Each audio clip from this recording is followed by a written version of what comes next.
1989년 5월 경기도 수원시 평범한 주택가에 오후 불과 몇 분 사이에 벌어진 이 믿을 수 없는 일은 지금까지도 많은 의문을 남기고 있습니다.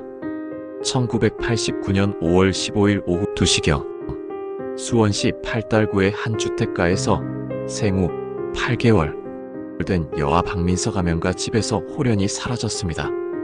당시 현장 감독으로 일하던 아버지 박성호 가명 35세는 공사 현장에 나가 있었고 전업주부인 어머니 김정희 가명 31세는 잠깐 부엌에서 저녁 준비를 하던 중이었다고 하네요. 이야기를 시작하기에 앞서 여러분께 잠깐 말씀드릴게요. 실종 미스터리 파일, 풀리지 않는 의문, 끝나지 않은 이야기가 시작됩니다. 좋아요, 구독 부탁드려요. 사건이 일어나기 전까지 이 가족의 일상은 그야말로 평범했습니다. 성호 씨는 매일 새벽 6시에 일어나 현장으로 나가고 정혜 씨는 집에서 8개월 된 딸을 돌보며 하루를 보내는 평범한 젊은 부부였죠. 그날 오후도 다른 날과 마찬가지로 조용하고 평온했습니다. 동네 골목에는 아이들이 뛰어노는 소리가 들렸고 주택가 특유의 정적한 분위기가 흘렀습니다. 오후 2시 정혜 씨는 아기 민서를 침대에 뉘어두고 부엌으로 향했습니다. 저녁에 남편이 돌아올 것을 대비해 미리 반찬을 준비하려고 했던 거죠. 침실에서는 아기의 옹알이 소리가 들려왔고 정혜 씨는 별다른 걱정 없이 부엌에서 일을 시작했습니다. 그런데 불과 10분 뒤 정혜 씨가 아기 상태를 확인하러 침실로 돌아왔을 때 믿을 수 없는 상황이 벌어져 있었습니다. 아기 침대는 텅 비어 있었고 창문이 열려 있었으며 현관문도 제대로 잠기지 않은 채 살짝 열려 있는 상태였던 거죠. 정혜 씨는 처음에는 자신이 착각한 것일지도 모른다는 생각에 집 안 곳곳을 뒤졌습니다. 화장실, 베란다, 심지어 옷장 안까지 샅샅이 찾아봤지만 아기는 어디에도 없었죠. 그제야 상황의 심각성을 깨달은 정혜 씨는 이웃집으로 뛰어가 도움을 요청했습니다. 민서가 없어져요. 침대에 있던 민서가 사라졌어요.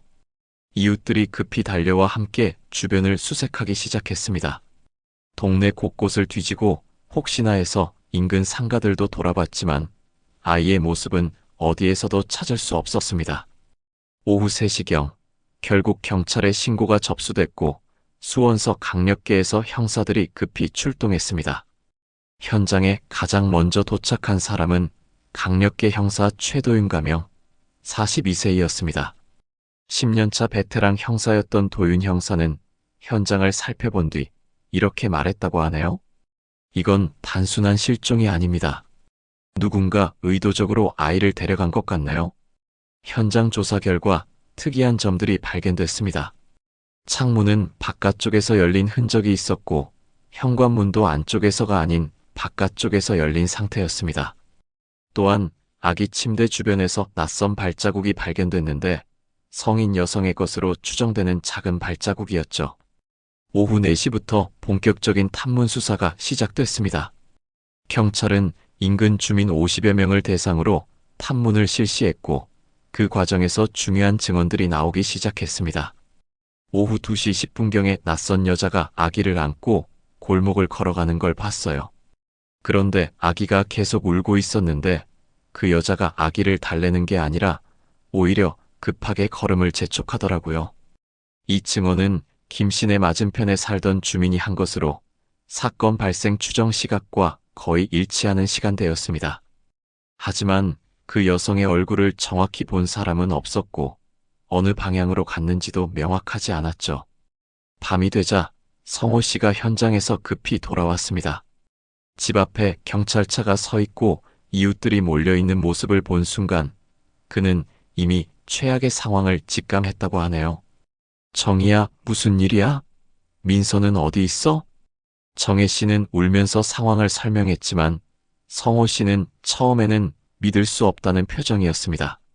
하지만 현실을 받아들인 뒤에는 곧바로 경찰과 함께 수색 작업에 나섰죠. 첫날 밤 경찰과 자원봉사자들이 총 80여 명이 동원돼 반경 3km 내의 모든 지역을 샅샅이 뒤졌습니다. 공원, 하천변, 공사장, 심지어 버려진 건물들까지 모두 수색했지만 아무런 단서도 찾을 수 없었습니다. 사건 발생 이틀 뒤인 5월 17일 지역신문에 첫 보도가 나갔습니다. 8개월, 영화집에서 실종, 유괴 가능성 높아라는 제목으로 사건이 알려지면서 지역사회에 큰 충격을 주었습니다. 성호 씨 부부는 직접 전단지를 만들어 동네 곳곳에 붙이기 시작했습니다. 우리 딸 민서를 찾습니다라는 제목 아래 아기의 사진과 특징, 실종 당시 입고 있던 옷 등의 정보가 자세히 적혀 있었죠. 또한 지역 방송국에도 연락해서 실종 아동 찾기 방송을 요청했습니다. 당시는 지금처럼 인터넷이나 소셜미디어가 없던 시대라 언론의 힘이 절대적이었는데 다행히 여러 방송국에서 사건을 보도해주면서 전국적으로 알려지기 시작했습니다. 사건 발생 일주일이 지나면서 부모의 상태는 점점 악화됐습니다. 정혜 씨는 자책감에 시달리며 식음을 전폐했고 밤에도 잠을 이루지 못했습니다. 제가 조금만 더 조심했다면, 부엌에 가지 않았다면 이런 일이 일어나지 않았을 텐데. 성호 씨는 회사에 무급휴직을 내고 온종일 아이를 찾는 일에만 매달렸습니다. 아침부터 저녁까지 전단지를 붙이고 시장이나 버스터미널 같은 사람들이 많이 모이는 곳을 돌아다니며 사람들에게 딸의 사진을 보여주고 혹시 본 적이 있는지 물어봤죠. 이웃들도 큰 충격을 받았습니다. 특히 어린아이가 있는 가정들은 불안감에 떨어야 했고 동네 전체의 분위기가 무거워졌습니다. 아이들을 혼자 두고 외출하기를 꺼려하게 됐고 밤에는 문단속을 더욱 철저히 하게 됐죠. 사건 발생 열흘째 되는 날 중요한 제보가 들어왔습니다. 수원 전통시장에서 과일 가게를 하던 상인이 경찰에 전화를 걸어온 것이었습니다. 사건 발생 다음 날인 5월 16일 오전 10시경에 우리 가게 앞을 지나가던 여자가 있었는데 아기를 안고 있었어요. 그런데 그 아기가 계속 울고 있는데도 그 여자는 전혀 달래주려 하지 않고 오히려 더 빨리 걸어가더라고요. 당시에는 그냥 신경 쓰지 않았는데 신문에서 실종 기사를 보니까 혹시 그 아이가 아닐까 싶어서요. 이 증언은 매우 중요한 의미를 가졌습니다. 사건 발생 다음 날에도 아이가 생존해 있었을 가능성을 시사하는 것이었거든요. 도윤 형사는 즉시 시장 일대의 수사를 확대했습니다. 저도 그 여자를 봤어요. 키가 작고 마른 편이었는데 머리카락이 단발이었어요. 그런데 이상하게도 아기를 안는 자세가 어색했어요. 마치 아기 안는 것에 익숙하지 않은 것 같았달까요? 이런 증언들을 종합해보면 용의자는 20대 후반에서 30대 초반의 여성으로 아기 키우는 경험이 부족한 사람일 가능성이 높았습니다. 그 여자가 우리 가게에서 분유를 샀어요. 그런데 어떤 걸 사야 할지 모르는 것 같아서 이것저것 물어보더라고요. 보통 엄마들은 자기 아이가 먹는 분유 브랜드를 정확히 알고 있는데 이 사람은 그렇지 않았어요. 분유를 구매한 것으로 보아 아기를 계속 키울 의도가 있었던 것으로 추정됐죠. 이 증언은 사건이 단순한 우발적 범행이 아니라 계획적인 범행이었을 가능성을 시사했습니다. 범인이 미리 동네를 둘러보고 타겟을 정했을 수도 있다는 것이죠. 여러 증언들을 종합한 결과 경찰은 한 명의 유력한 용의자를 특정할 수 있었습니다. 사건 현장에서 2km 떨어진 곳에서 혼자 자취하고 있던 이선영 가명 28세이라는 여성이었습니다. 선영 씨에 대한 조사 결과 충격적인 사실들이 드러났습니다. 그녀는 2년 전 결혼한 뒤 임신했지만 임신 7개월 만에 유산하는 비극을 겪었습니다. 그 뒤로 남편과의 관계도 악화됐고 결국 1년 전에 이혼하고 혼자 살게 된 것이었죠. 동네에 아기를 데리고 나온 엄마들이 있으면 한참 동안 뚫어져라 쳐다보곤 했어요. 그 시선이 너무 강렬해서 기분이 좀 나빴죠.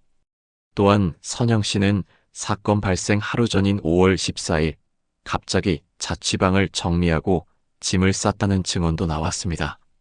집주인의 말에 따르면 갑자기 고향에 내려가야 한다며 보증금도 제대로 받지 않고 급히 떠났다고 하네요. 선영 씨의 행적은 묘연했습니다. 그녀가 고향이라고 한 전라남도 지역을 중심으로 수사가 이루어졌지만 아무런 단서도 찾을 수 없었죠. 가족들조차 선영이가 이혼한 뒤로는 연락이 끊겼다며 행방을 모른다고 했습니다. 더욱 안타까운 것은 시간이 갈수록 아기의 생존 가능성이 점점 희박해진다는 점이었습니다. 생후 8개월 된 영아는 특별한 보살핌 없이는 생존하기 어렵기 때문이죠. 사건 발생 한 달이 지났지만 여전히 아무런 진전이 없었습니다. 언론들도 처음엔 연일 보도했지만 새로운 소식이 없자 점점 관심을 잃어갔고 수사도 교착 상태에 빠졌습니다. 그러던 중 사건 발생 2달째인 7월에 중요한 제보가 들어왔습니다. 부산의 한 시민이 실종된 아기와 비슷한 아이를 봤다는 신고를 한 것이었습니다. 사하구 감천동의 한 여인숙에서 여자 혼자 아기를 데리고 있는 걸 봤는데 그 아기가 신문에 나온 실종 아동과 비슷해 보였어요.